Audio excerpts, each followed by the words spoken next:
We stood in front of his installation and talked about what moved him to create it. A tramway perched on the edge of the Grand Canyon, designed to take tourists down to the confluence of the Little Colorado River, a sacred site of origin for the Hopi.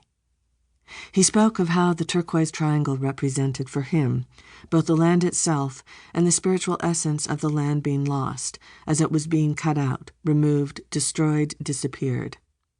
What I hadn't been able to articulate verbally for months, Michael had articulated for me visually. The emotional dam I had constructed for myself since the 2016 election broke. I watched the words buried deep in that reservoir of grief surface. This is a collection of essays written from 2012 to 2019, a 7-year cycle exploring the idea of erosion, the erosion of land, the erosion of home, the erosion of self, the erosion of the body and the body politic. It is a book of competing dreams and actions, the arc between protecting lands and exploiting them, and for many, not seeing them at all. Between engaging politics and bypassing them, and the spectrum between succumbing to fear and choosing courage. This is a gathering of stories, poems, and pleas in the name of beauty in an erosional landscape sculpted by wind, water, and time. It is also a book of questions. Whom do we serve? How do we survive our grief in the midst of so many losses in the living world? From white bark pines to grizzly bears to the decline of willow flycatchers along the Colorado River. How do we hold ourselves to account over our inescapable complicity in a fossil fuel economy that is contributing to climate change, as well as ravaging tribal and public lands in the American West?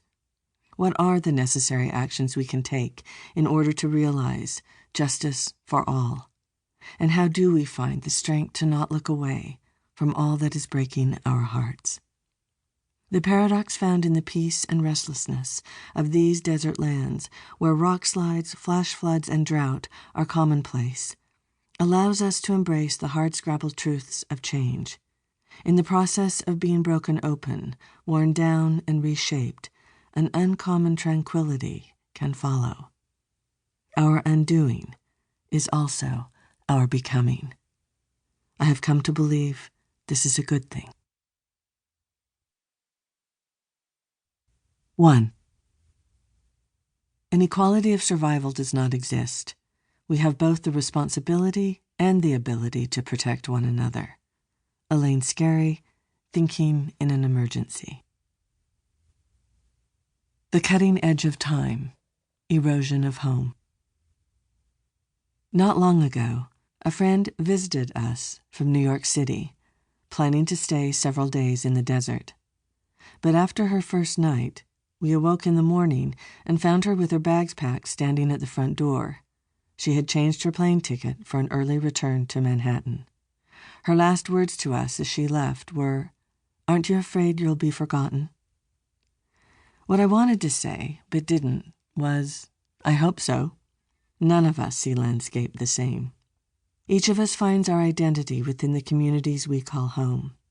My delight in being forgotten is rooted in the belief that I don't matter in the larger scheme of things, only that I tried my best to be a good human, failing repeatedly, but trying again with the soul-settling knowledge that my body will return to the desert. Robin Wall Kimmerer tells the story of a beloved professor who had the initials NYS written behind his name. It stood for Not Yet Soil. Amen. For those of us who live in arid country, red dust devils, as commonplace as sage, sandblast any notion of self-importance right out of us. Yet still, we forget. I write to remember. It is dark. The sun has yet to rise, and a candle is lit on my desk.